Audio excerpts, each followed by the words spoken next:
All right, music fans, welcome back. It is Dave. It is the Real Music Observer, observing real music in real time for real people just like you right there. And yours truly right here. This Fleetwood Mac debacle, I got a question. Where's Christine McVie on this?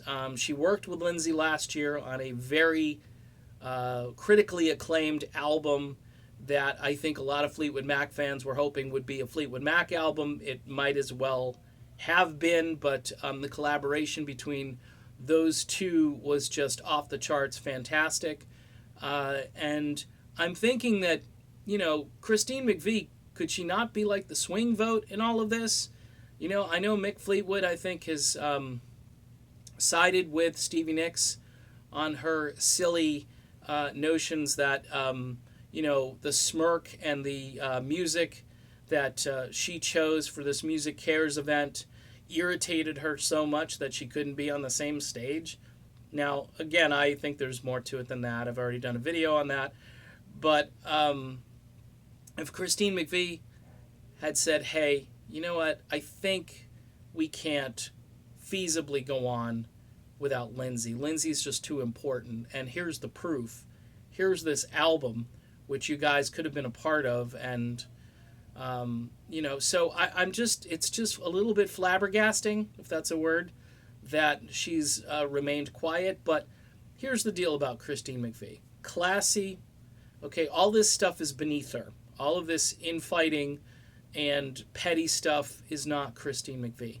Christine McVie didn't need any of this stuff. She had retired for many years and came back as, I think, a favor to the group, and also she missed the touring and the music, and she's 75 years old, and she's embarking on this, tour of the States, and she's going to be playing to some fairly light audiences based on what I'm seeing now for ticket sales.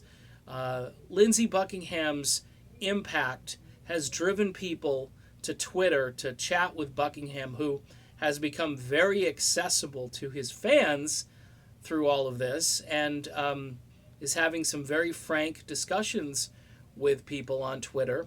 I'm not sure about this on Facebook, but it's very cool to see a rock star this accessible. Neil Sean is kind of like this to some degree.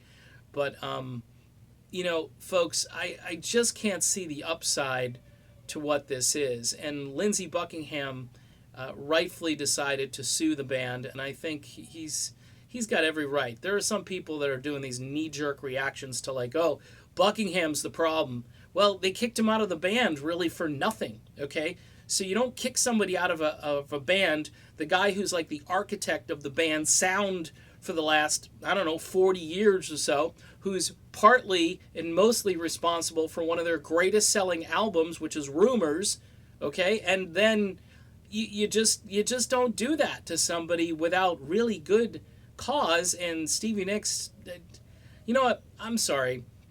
I don't want Stevie Nicks to get into the Rock and Roll Hall of Fame. She doesn't, number one, I don't think she deserves it. Number two, I think, you need to be a team player to some degree, and the music industry needs to start to recognize, not only the body of work, but the body of behavior that some of these people exhibit in this music business. And as much as I've enjoyed Stevie Nicks over the years, at this point in time, it's a little late in the game to start playing with people based on, a smirk, okay? It's just ridiculous. But I think Christine McVie had the power to stop this, and obviously she's kind of going along to get along, and I think that's the British way. And I just feel bad for Lindsey, but we'll see what happens. Hopefully Lindsey can sell out some dates, and Fleetwood Mac will have a lot of empty seats. That's what I'm thinking. All right, done with this. Be back soon. See you then.